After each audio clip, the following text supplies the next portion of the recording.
Hello there. Welcome to the Teutonic Healing Fortress Teutonic Fortress slash... Let's see here. Dun dun dun dun dun dun dun dun dun dun dun. Hotkey listings, areas of the keyboard mouse, Teutonic Healing Fortress, uses weakness strengths, Teutonic Fortress, each micro, introduce control plus click, fortress to bind, monk micro, hellzone grenade, formation micro, eco hotkeys, buildings, trade cart micro, villager hotkeys, villager micro, scorched earth tactics, introduction video, and all that wonderful jazz. We'll start with number 1. The hotkey listings plus area of the keyboard and mouse, and so on. So for this, I'll make it short and sweet and go for the hotkeys themselves. Options. Here we are. I'll scroll through these and you can take note of them.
Now, these two particular hotkeys are only for a certain game mode, but let's go ahead and delete these ones, and to take note, they're much better if you only use them on stone for, say, 10 times Civ bonus.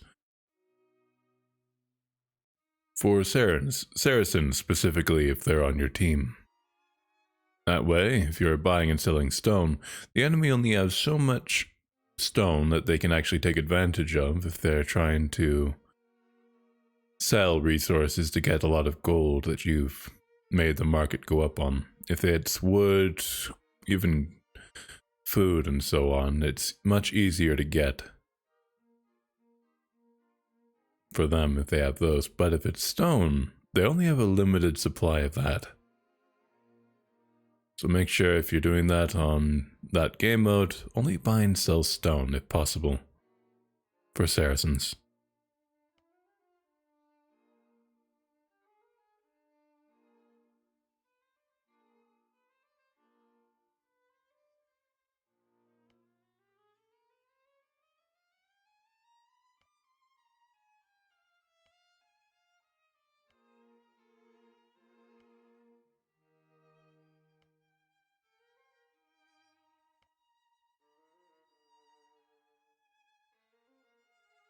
Alright, that's the hotkeys in general.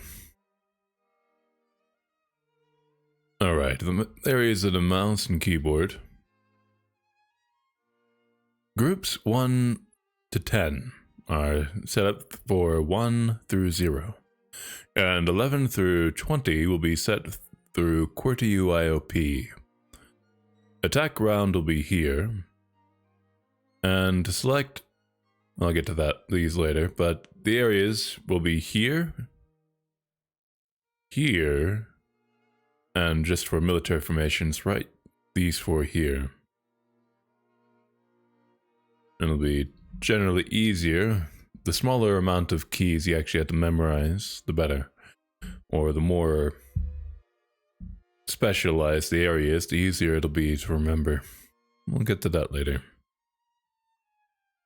One thing to remember is the control. Using control, plus clicking monk portraits, which we'll get to a little bit later, or any unit, will kick a unit out of a group, and that'll be important. Now, as well for the mouse,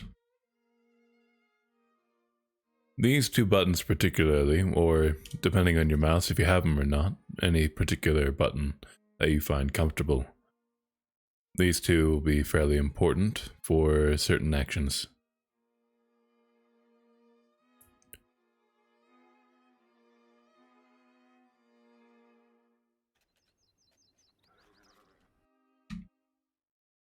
Say repair or quick welling, or heals for that matter. Alright, let's go on to the Teutonic Healing Fortress, which would be this formation here. To give it a short overview, it can be used in different formations. You can set it on this, put it on attack, and then patrol this direction, and the hand cannons will do work. The monks will do their job of healing as long as their front units are actually getting damaged. Elsewise, the monks will go right in front of the formation while these guys are attacking buildings, and they'll end up getting sniped by forward enemies, so make sure to keep an eye on them. The best usage for this is to have the monks protected, or to have the Teutonic Knights basically be fortified and able to keep all the units alive if they're being bombarded by a certain type of unit, such as certain amounts of paladins, or scouts or whatnot, melee units in general. They do have a weakness to archer type units or certain siege units, but you have to be careful about those anyways with any formation. The level you need to be at to utilize this properly is basically around the level of any archer user. Let's delete this real quick.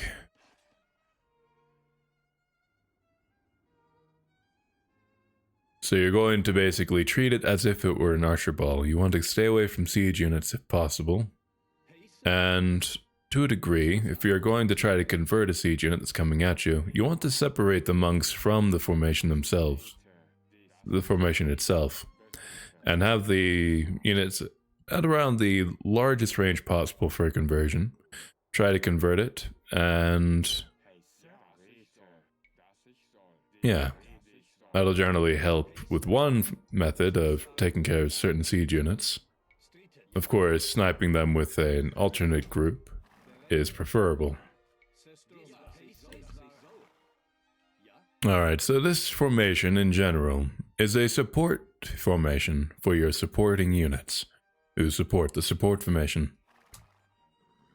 It can be used with a Byzantine ally, and that way you'll get a 100% healing bonus and increased healing speed.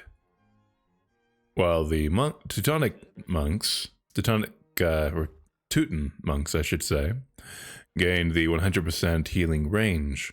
So you get 100% healing range in bonus and 100% healing speed in bonus if with a Byzantine ally. And that particularly is fairly useful. Let's see here. Alright, I was supposed to introduce the control plus click portraits in the siege micro, but I'll start here with the monks for that one. And reintroduce it again at that other time. So for monks in particularly, to mass convert, you'll be binding them individually to each individual hotkey, say QWERTY UIOP.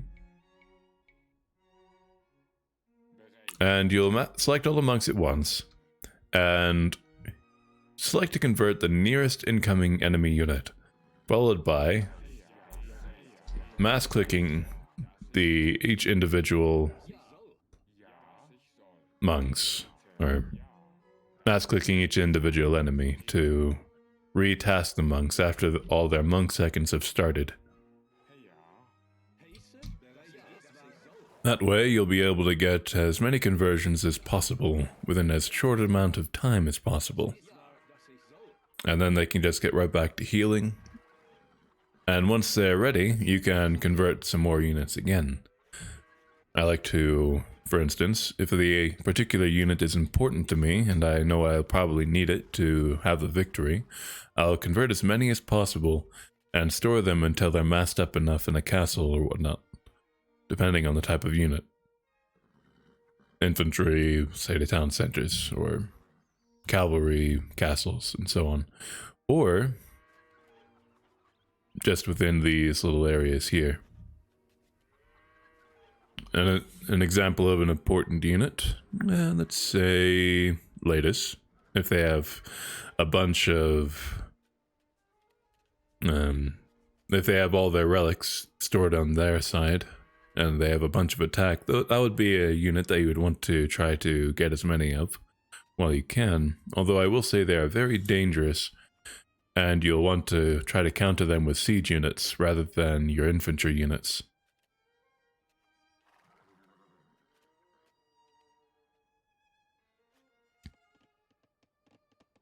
And then I will say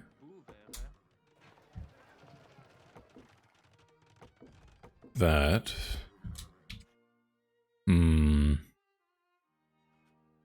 alright, let's get away from the Teutonic Healing Fortress formation. Actually, one last thing.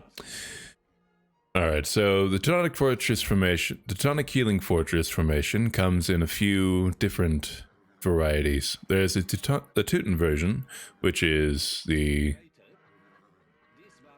29 Teutonic Knights, 20 Engineers, and 11 Monks for the Teutons. For the Spanish, it would be 29 Paladins, 20 Conquistadors, and 11 Missionaries. It's a much more versatile version of the formation, albeit less range than the Monks for conversions, but it can be used in a variety more fashions, such as mobile-wise. It's able to get to places and retreat from places a lot quicker, and keep up the conversion and convert items or units a lot faster.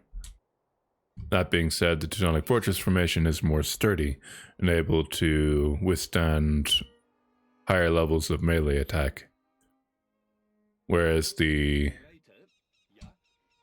Spanish version is versatile, and with the missionaries behind the paladins, they are able to withstand a bit more than the usual straight paladins variation, alongside the conquistadors behind them. Alright, and with that, there's a few other civilizations who have similar abilities, such as, say, Italians, who are an interesting formation for their ability to have their Genoese crossbows at the outer area, with their little bit of extra melee attack, and cannons in the center for basically a double layer of ranged units, as well as the monks within them. That can be done. And of course, there are likely some other civilizations that are able to do it, but with more limited fashion.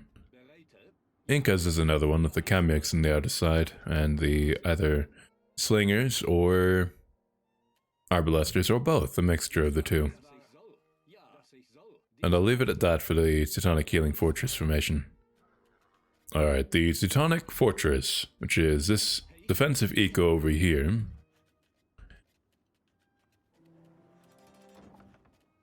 is generally for keeping your main eco point as defended as possible.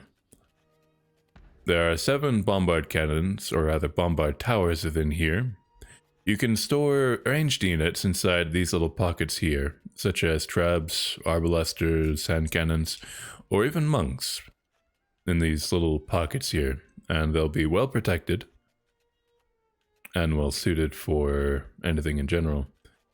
Now, this monastery here can go on any of these sides. Normally, I would place them on the safest side, which would be right back here, and this pocket would take the place of this area here. So it's good to try to take into account where the best, or rather where the safest place for your relics are. But I placed it here so we could take a look at this area here. You'll notice that there is one open spot right here between the walls, rather than using a gate. The reason for that is you want to be able to allow your units to be spawned outside of here through this little hole here. But the alternative is to spawn the monks inside of here, say a town center that's right next to it. That is well and doable. Now another aspect is to, well, you want to be able to defend your areas, your general area as well as possible. Your houses, you don't want the enemy to just keep deleting them. So what I do, or what I plan on doing once I get into the habit, is to add, say, a few bombard towers and walls, just to keep the housing area safe. And if you're a little bit farther away from the Teutonic fortress area, you can add military buildings around this area here, or you can just add them around another castle right around over here, just to keep your military buildings safe. About 4 of each is fairly decent as far as ability to spam within reasonable amounts while keeping the wood consumption low for the buildings actually being out there, rather than spending an exorbitantly large amount of wood on a bunch of buildings, which can have its uses, say 10 or 12 stables, then you're just spamming scouts, which does have its use, and I have done that, and it does work out, particularly against archers, Britons in particular. Even just Teuton scouts can do well as long as they have bombard cannons behind them. Alright, that should be good for the Teutonic healing, or the Teutonic fortress. The siege micro. Alright, here we are. We'll start with the siege onager. We shall bind them real quick with to the QWERTY UIOP for the 10 of them. 1 per hotkey, or 2 if you're having 20 of them, or 3 if you're having 30 of them. The alternative would be to use all 20 hotkeys for them, but we're not going to do that. Alright, so we're going to use these particular hotkeys in general. We're going to use the attack ground, which is this little hotkey here.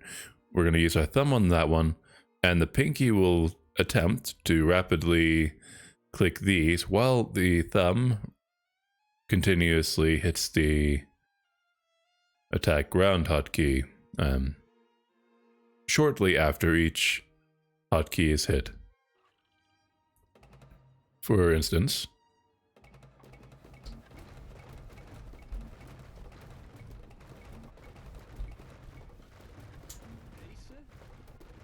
now my technique isn't perfect, but it's generally able to be improved with practice.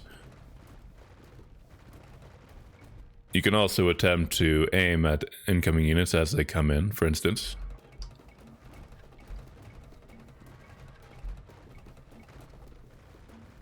Like so. But the main portion of this is after you've got them all attacking, you'll, instead of continuously going from hotkey to hotkey, you'll spam just the attack ground hotkey within the span of where the group's vision is, or rather where their attack range is. And with this, you can essentially rapid fire in certain directions. So if you're getting attacked by a bunch of Mongudai, you can use this to near perfectly outmaneuver them. Where they split, you attack where they're going, and where they are. And you won't have too much issue, I believe. This can be done with bombard cannons as well as trebuchets, although with less machine gun firing, so to speak.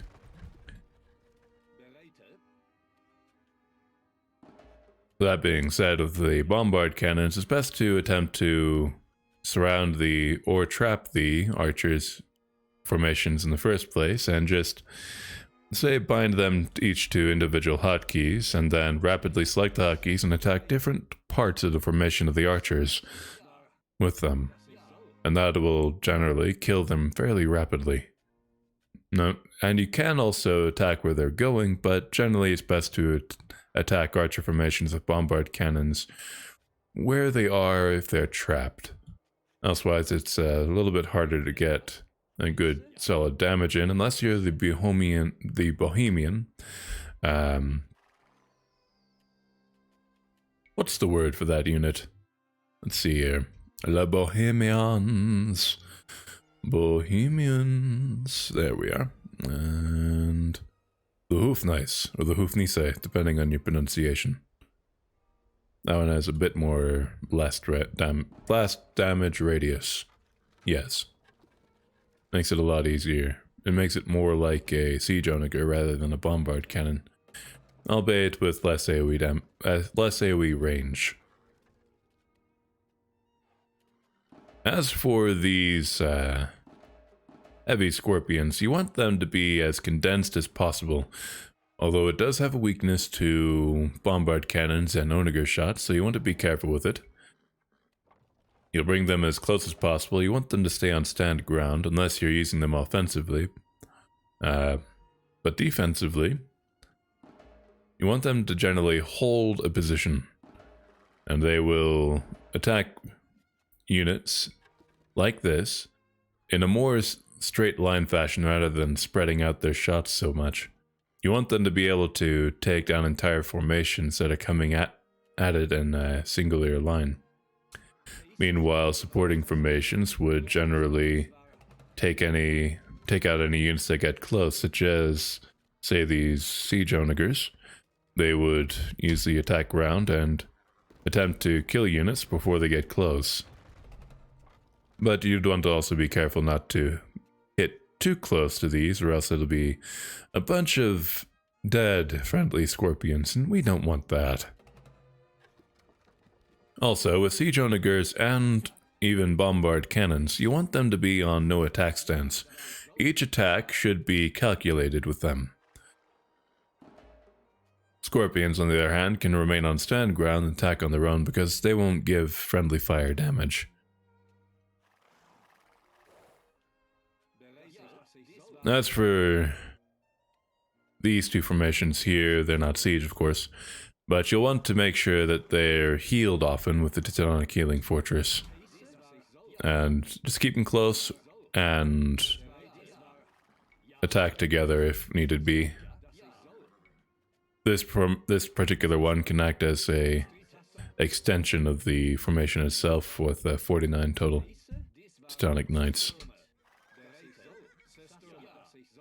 Let's see here. What was the next one? Ah, Monk Micro. Well, we just did that for the most part when we did the Teutonic Healing Fortress formation. Basically, what we did earlier, using control plus, well, we want to control, then we just sort of hotkey 1 to Q, then we click on the monks, W, click again, E, click again, R, T, Y, U, I, O, and P. Basically, you'll click as many times as the amount of monks you want to remain in that hotkey that you just clicked. And then just heal the nearest incoming unit and rapidly get the monks onto different units so that they're not stopping their conversion processes on a single unit. Let's see what's next. Ah, the Hellzone Grenade. For this, we're going to have to delete these guys. My apologies, my friends. I love you so much, but you must go for now. We'll use Teutonic Knights for the most part for this one.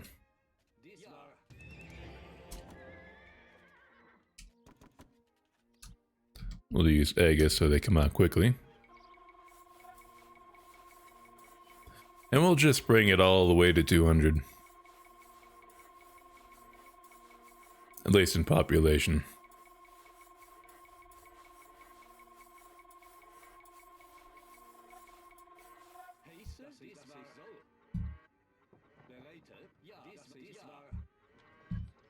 Then we'll turn off Aegis so that they don't come out instantaneously.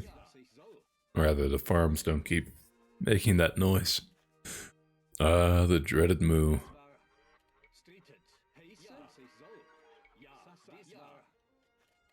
Luckily, we don't actually have to deal with that too much anymore.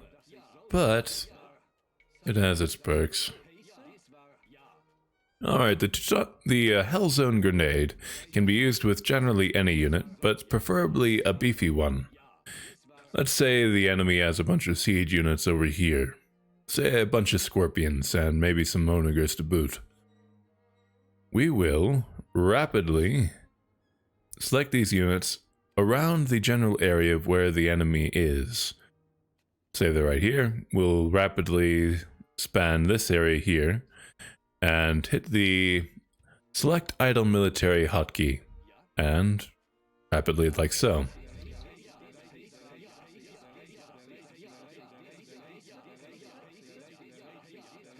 The faster the better, that way you get as many units out there as possible. But the key is to have them rapidly surround the opponent. And once they start surrounding them and spreading out the enemy's shots, you'll suddenly surround them and take out the key opponent. This will be a general counter to most any siege formation that would otherwise take out an approaching formation, such as this one here.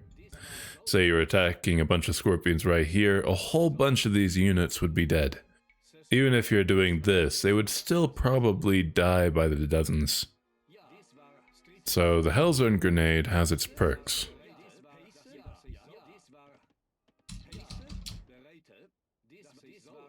Let's see here.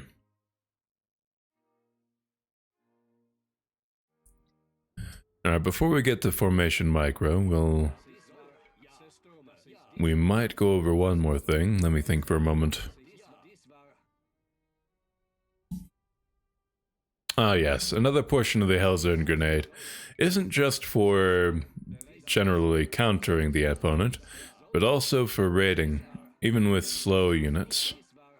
You can basically raid anything and everything, so long as you can raid everywhere.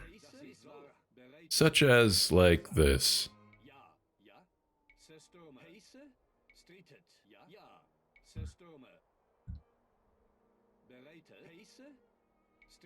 Let's see, you want to make sure they're all on attack stance, but if the enemy is nearby, you want to put them on, like, stand ground or no attack stance for the moment while you're doing this. But generally, you'll span the entire map, or most of the map, the side of the map the enemy will be on, or even just a few everywhere, just to make sure you're scouting everywhere. But generally, mostly where the enemy will be, and you'll get as many units as possible, as quickly as possible, just spamming the select idle military hotkey, or select the next idle military hotkey, so it only gets one of them at a time. And this way, you'll have all your units spanning the enemy's base. Where can they run? Pretty much nowhere. They'll have to deal with this somehow, and if the enemy is microing a specifically small portion, or rather a large portion of units all in one group, they'll still have to deal with all of this. This is if you're going to spam just one type of unit. Or if you have a bunch of other units, say you have a Teutonic Healing Fortress formation, but you definitely don't want to delete it, you just put it on patrol someplace, say back here. Say you keep the monks, you keep the hand cannons at home. Keep them moving right here. You can patrol them or put one on follow and the other on patrol. And they'll stay out of the select idle function. And you can just focus on the unit, such as a Teutonic Knight or a Paladin or whatnot. And that way, all too easy. And this would be all units that the opponent would have to deal with in their eco. Houses, military buildings, and so on. Anything and everything that's important, they generally will have it handled. as long as the enemy isn't too great with their micro. Or even if they are, they'll still have trouble. Alright, let's see what's next. The formation micro. Alright, this one will generally be easy.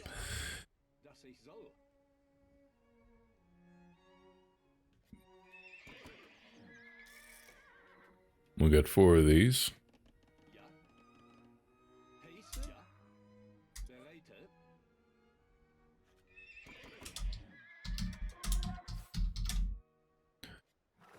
Now, these particular hotkeys, these 4 here, will generally be used just for the formations.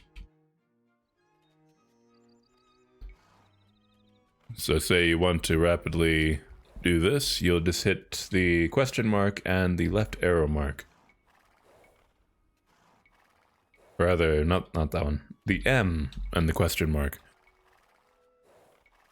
The question mark would be for the square formation, and that's just generally there for, say, early feudal age, or say the Teutonic Healing Fortress formation, but I like to select that manually. Same with the staggered formation, but they're just there for, just for the sake of cleanliness or organization, I suppose. Anyways, you'll focus on mainly the question mark and the M. Generally because you can split them with the question mark and bring them back with the M. Line formation, flank formation. These are the 2 more important hotkeys to have in battle.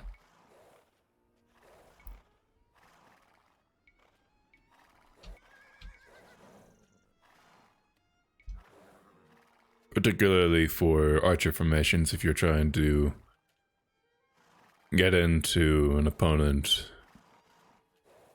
rather to counter their siege with Mongudai or whatnot. That should generally do for formations. Aside from that, the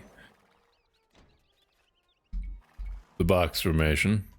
Let's take this one as an example. Say you're trying to snipe an opponent's villagers in the early feudal age. You'll sort of overtake the opponent villager like this. Like so, and then attack the opponent villager while your scouts have surrounded them, so they get more attacks in all at once, rather than just hitting them one by one. Send it back to work. And that should do it for promotions for the most part. Dun dun dun. Eco hotkeys. Ah, yes, the trade cart micro. Let's get 4 of these, just for example.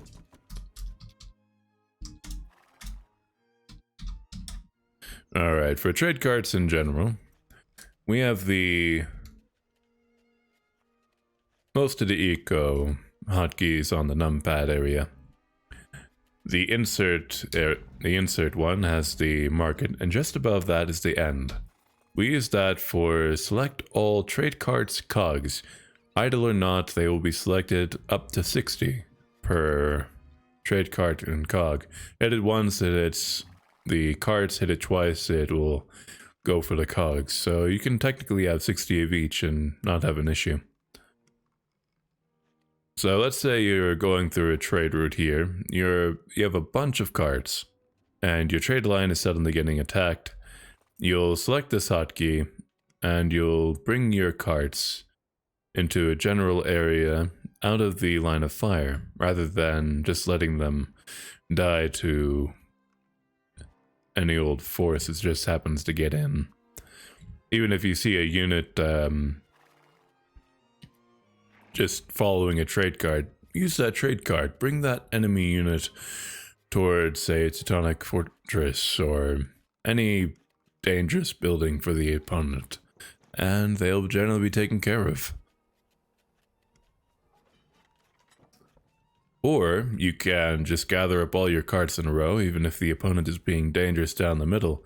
You can simply bring all your cards around the opponent, gather, go get the resources at the ally market or enemy market if you so prefer, and come right back. Just try to choose a safer route. And that should do for the trade cards.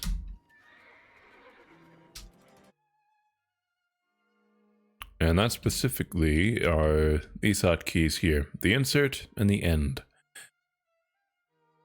Now, I like to use these two hotkeys for one specific building, same for these two hotkeys and these two hotkeys. For instance, we'll place a mill here. We'll even do a university and a blacksmith while we're at it. Just for an example. And we'll do a mining camp here. Now, I guess... Alright, so... Let's see, this hotkey here, the home, with the numpad selected as off, it'll be able to select a lumber camp, and then 4, or the left arrow, rather, will select the mining camp. And then 9, or page up, will select the mill. Now, 7, lumber camp, then 8 for the mill upgrade, and then 4 for the mining camp, 5 for the, rather, just the center button. It's not necessarily the 5s that are being hotkeyed, it's the insert, home, page up, etc. The center one will, which is under 5, choose the mining camp for the stone upgrade. I don't have the gold one hotkeyed because I don't use that until late into the game, and I usually just select that manually. Then 9 and 6 for the mill farm upgrade. And just selecting that at the start of feudal age for all 3, as long as the food income has been substantial, you'll be able to get all of these 3 upgrades fairly easily and quickly using this method. So basically about as fast as this, and all 3 of them will be starting to be upgraded. Let's see here.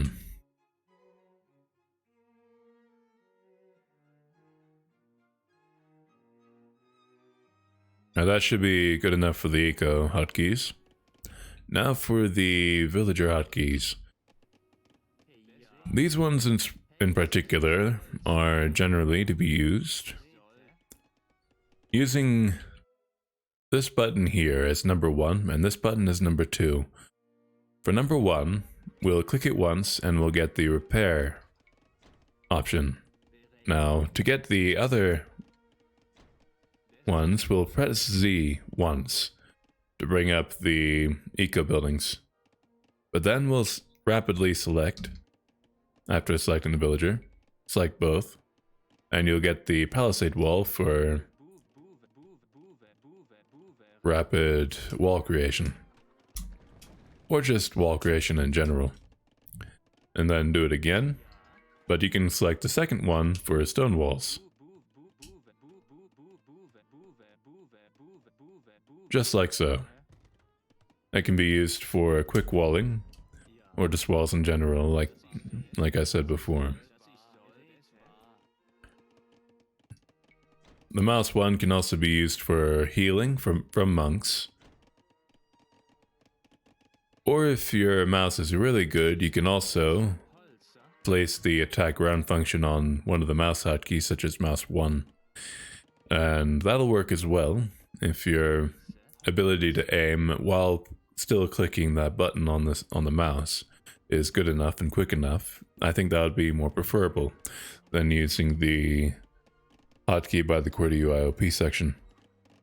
But at the same time, if your aim isn't great with it, then I suggest using the keyboard area for it, for the attack ground.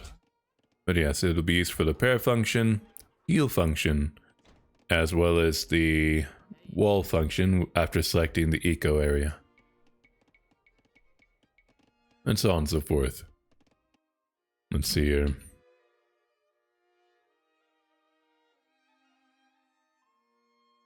That also covered villager micro for the most part. Well, also it didn't, actually. Alright, so for when doing mass villagers, you can select the idle villager button and just try to get them on individual targets if you're having a villager war. Or you can select Shift plus C to get all the idle villagers up and running and have them all attacking a certain building, and then bring them around like this to separate them onto individual tasks. You can also Shift Q them to different buildings, holding down Shift and attacking different buildings one by one, and they'll go from building to building as soon as each individual building is destroyed. It also works for walls as well. Or units, I believe. I think that will cover the villager micro. Now, Scorched Earth Tactics. This one is fairly simple. Any trees that you also use Control plus A to select any idle units. I use the backspace as my delete, but I use Control plus backspace to delete all selected units. And just repeat if you want to delete a whole bunch of units. Or just to select units. It's the Control plus A to select idle units. You can basically use Control plus A to bring all your idle units to one area. Or wherever you want them to, as long as you spam it just as well as you want to. Alright, yes. Scorched Earth Tactics. We'll want Siege Onagers, or Ballista Elephants, but preferably Siege Onagers or Onagers. I guess. Yeah, Scorched Earth Tactics, very, very simple. What you'll do is, any tree lines that you think you'll lose, or the enemy will probably have on their end, you'll just have fun with it and destroy all the tree lines on their front.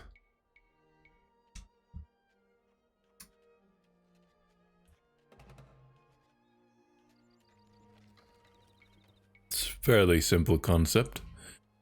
As for keeping these guys alive while they do their deed, you'll want your army to help them. Or do it during a distraction, such as in a Hellzone from Hellzone grenade. While the Teutonic Knights are out doing massive amounts of damage, the Siege Onagers will go about doing their business.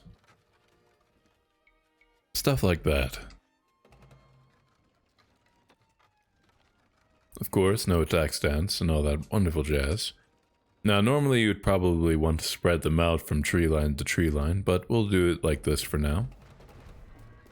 Say we're bringing them with the rest of the army, and we're just doing this along the way. To basically reduce the enemy's ability to build up mass amounts of spam units, such as pikes, or even just archers, wood-costing units. For the late game, we want the opponent to be able to not spam those. The less spam ability the opponent has, the better.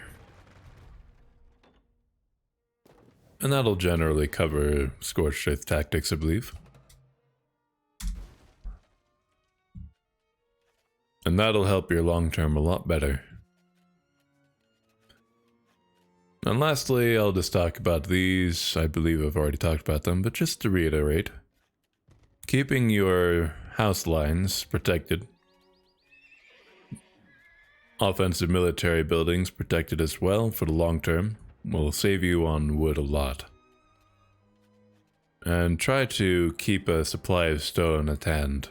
And to buy stone up until the 200 point, try not to buy it beyond that so you don't waste too much gold. But bring it to 200 as soon as you can, generally so the opponent will have to purchase it at an exorbitantly large rate, or at the very least be interested in basically selling their stone to allow you to buy at an even shorter rate or lesser rate. Buy low, sell high, but try not to be the one selling. You'll want to be able to sell food rather than wood. Keep a stockpile of wood for the long term. Say you have 10,000 food and 5,000 wood. You don't want to sell the wood. You want to keep the wood for making, say, wood units such as siege onagers. And try to get the relics while you can. Make sure they're in a safer location than this one. So the monastery would be in this back bunker here. And this bunker would take the place up here. And I think that should cover it for the most part. Ah, yes. Last part would be to try to keep your opponent coming from one particular direction, rather than spanning all your area of your base. Keep your base open, invite them in, use the bell, mop up everything that comes in as well as possible, and then just go back to work and business as usual. But for the most part, you want to make sure that your main army doesn't have to deal with incoming units right over here, and then also attacking over here. You want to make sure the defense is as clean as possible, while also inviting the opponent in for a nice little bloodbath. Or just convert them all. I believe that shall do for the introduction to the Teutonic Fortress strategy, or the Teutonic Healing Fortress, if we're still going by the original name. But the Teutonic Fortress being the defensive eco, Teutonic Healing Fortress being the army formation. I shall leave it at this. Farewell.